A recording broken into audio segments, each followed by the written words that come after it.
Oke, halo semuanya. Selamat sore, selamat malam, selamat pagi. Buat teman-teman semua yang nonton video ini, kita bakal bahas kelanjutan dari modul yang pertama kemarin, yaitu di modul kedua ini kita bakal bahas tentang fundamental copywriting. Nah, di fundamental copywriting ini tentunya adalah topik yang powerful banget buat teman-teman yang mau serius di dunia copywriting karena kita bakal bahas mulai dari formulanya, strukturnya, dan juga bahkan ke tone of voice-nya gitu. Nah, langsung aja kita masuk ke materi intinya. Yang pertama kita bakal bahas tentang formula copywriting. Nah, teman-teman, jadi untuk formula copywriting itu sebenarnya banyak banget, tapi di sini nanti kita akan bahas tiga formula aja. Tiga formula ini udah yang terbukti efektif gitu dalam menghasilkan penjualan ataupun konversi. Yang pertama adalah AIDA atau AIDA ini singkatan dari Attention, Interest, Desire, dan Action. Kenapa formula formula ini itu bisa powerful? Karena formula ini mengikuti cara kita sebagai manusia dalam mengambil sebuah keputusan. Nah, coba teman-teman bisa ingat-ingat ya, waktu terakhir beli sesuatu yang teman-teman suka, pasti prosesnya itu kurang lebih seperti ini. Jadi teman-teman ada sesuatu yang menarik perhatian teman-teman. Terus teman-teman mulai penasaran dan juga tertarik. Kemudian makin lama makin pengen dan akhirnya mutusin buat beli. Nah, mari kita bahas satu persatu, mulai dari attention. Ini adalah bagian paling penting dan juga krusial. Kenapa? Karena kalau kita gagal di tahap ini, target market itu bahkan nggak akan baca kelanjutan dari pesan yang disampaikan. Attention ini biasanya dalam bentuk headline. Misalkan teman-teman itu jualan produk skincare. Nah, antara jual serum vitamin C sama selama tinggal flek hitam, kulit cerah merona dalam 14 hari. Ini kelihatan ya mana yang lebih menarik. Teman-teman bisa lihat perbedaannya. Yang pertama itu cuma ngasih tahu produknya itu apa. Dan yang kedua langsung bicara tentang hasil yang diinginkan sama target market. Kayak gitu, itu untuk attention. Kemudian setelah dapat perhatian, kita masuk ke interest. Di sini kita harus bisa memperhatikan ketertarikan mereka, ketertarikan audiens. Caranya dengan gimana?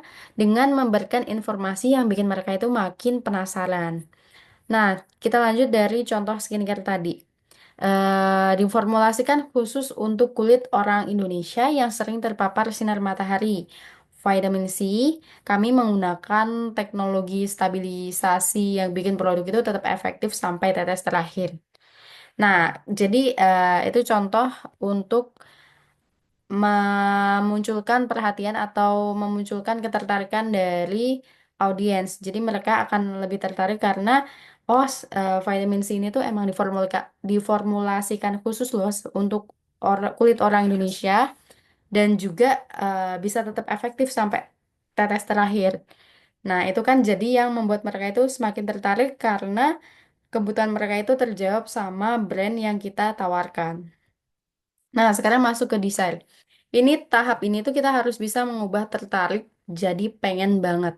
Biasanya kita perkuat dengan testimonial atau bukti-bukti. Misalkan, em, sudah lebih dari 1.000 orang yang membuktikan. Seperti Mbak Dian yang bilang, baru 2 minggu pakai udah ada yang notice kalau muka aku makin cerah.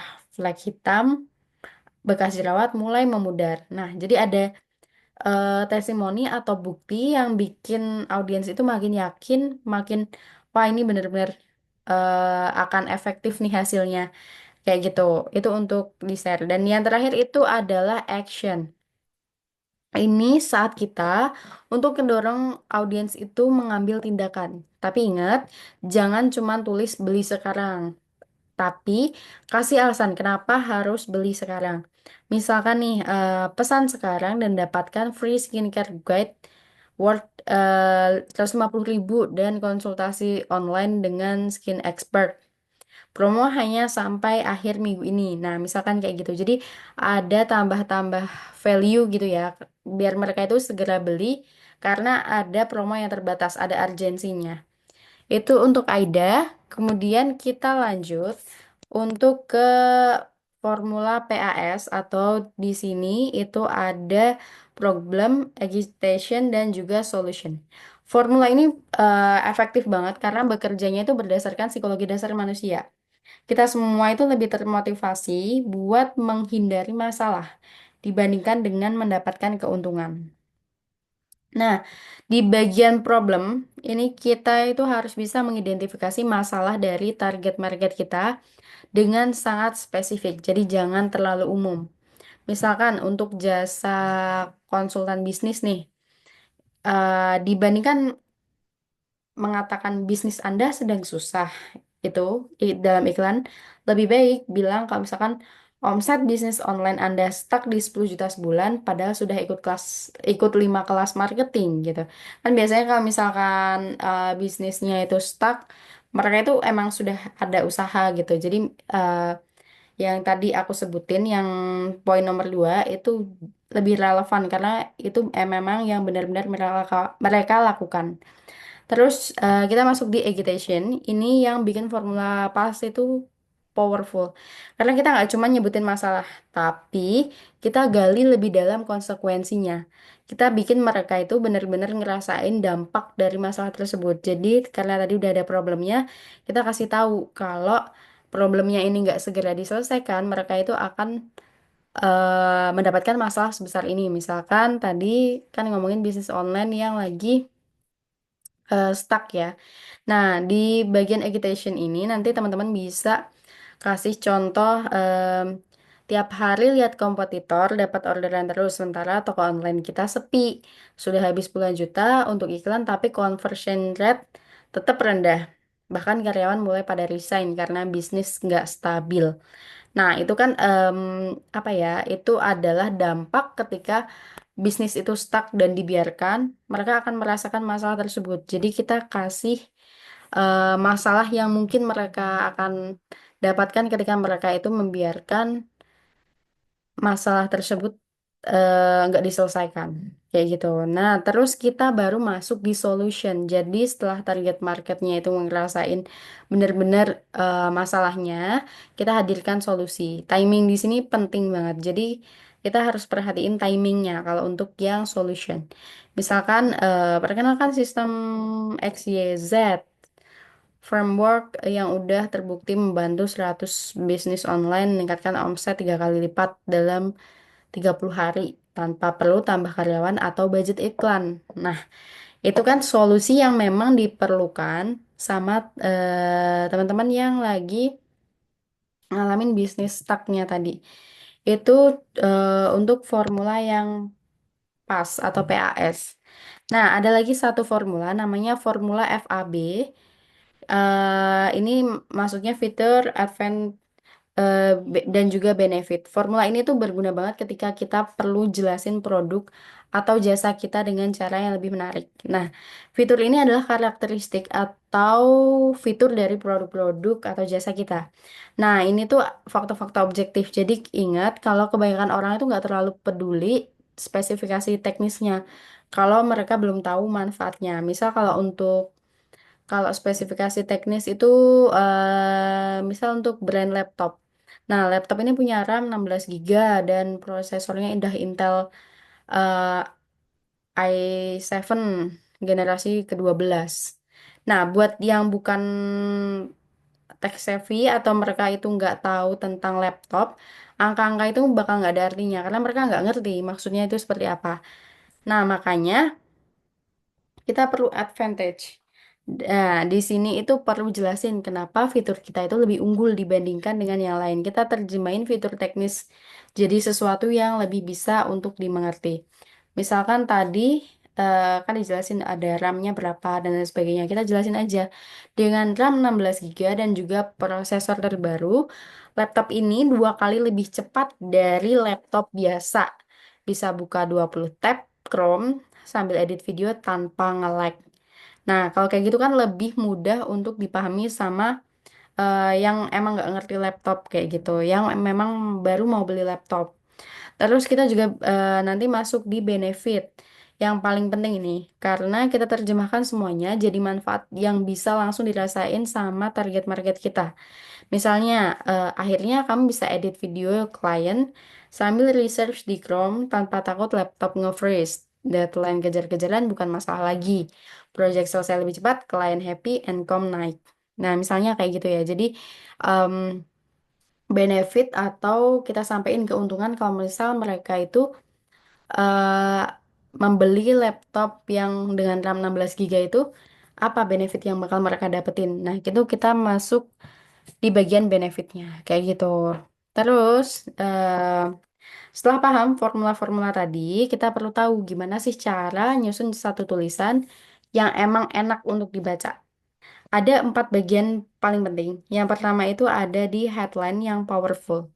Jadi ini yang pertama kali dilihat sama orang. Headline yang bagus harus memenuhi minimal 3 dari 4 kita sebut 4 U. Yang pertama useful atau bermanfaat, yang kedua urgent atau mendesak, yang ketiga unik, yang keempat ultra spesifik atau sangat spesifik.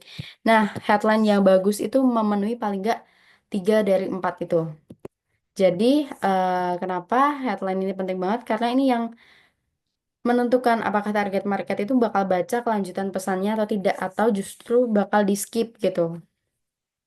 Terus yang kedua itu ada opening yang menghipnotis. Ketika headline-nya udah berhasil nih, narik perhatian, opening paragraf harus bisa bikin audiens itu tetap bertahan di iklan yang lagi kita bikin. Opening itu bisa mempertahankan audiens ya, tapi biasanya paling enak itu pakai 3 teknik ini. Kalau menurut aku, yang pertama itu storytelling, yang kedua itu fakta yang mengejutkan, dan yang ketiga itu pertanyaan-pertanyaan yang bikin audiens itu penasaran. Dan selanjutnya untuk struktur itu ada body copy yang mengalir, atau body copy ini tempat kita jelasin detail dari penawaran. Tipsnya kalau buat body copy, ini mending paragrafnya itu pendek-pendek aja. Jadi 2 sampai 3 kalimat. Terus kasih subheading buat mecah teks panjang. Jadi biar nggak kelihatan teks doang gitu, tapi kelihatan sub-subnya. Terus gunain juga poin-poin untuk informasi yang penting. Dan jangan lupa buat selipin testimoni atau bukti di tengah-tengahnya. Jadi biar eh, audiens atau target market kita itu lebih percaya. Dan yang keempat, ini yang paling penting, yaitu closing yang memotivasi. Jadi closing yang baik itu nggak hanya sekedar taruh tombol beli sekarang gitu. Tapi kita harus kasih alasan kenapa harus kasih tindakan sekarang. Misal kayak special price yang terbatas, terus juga bonus yang emang untuk pembeli hari ini, atau bonus untuk berapa pembeli awal, atau kuota yang udah mau habis, atau masalah yang bakal makin besar kalau pembeliannya ditunda. Nah, kayak gitu kita kasih alasan kenapa audiens atau target market kita itu harus benar-benar ngambil tindakan secepatnya, kayak gitu. Nah, kita masuk di em, bahasa dan juga tone of voice. Nah, bahasa dalam copywriting itu nggak sama dengan bahasa akademik ya, atau bahasa sehari-hari. Tapi em, bahasa dalam copywriting itu harus bisa mudah dipahami oleh audiens dan yang bisa memunculkan keterlibatan antara audiens dengan brand. Nah, ini untuk bahasanya. Yang pertama itu ada prinsip kejelasan. Nah, kopi yang baik itu kopi yang bisa langsung dipahami dalam sekali baca. Jadi, gampang untuk orang itu ngerti apa pesan dari brand seperti itu. Nah, makanya untuk bisa dapat prinsip kejelasan ini, yang pertama harus menghindari kalimat yang terlalu panjang. Nanti cenderung bertele-tele dan pesan intinya itu nggak tersampaikan. Yang kedua, hilangkan aja jargon-jargon yang kurang perlu. Terus yang ketiga, kata-kata yang bombastis. Dan yang keempat itu struktur yang membingungkan. Jadi sebelum nulis itu pastiin kata-katanya nggak terlalu over. Terus strukturnya itu juga jelas. Jadi kalau misalkan abis ngomongin A, ya B. Jangan dari A, B ke A lagi, baru ke C, kayak gitu. Itu untuk prinsip kejelasan. Kemudian ada tone yang tepat. Jadi tone of voice-nya itu juga harus disesuaikan dengan brand ya.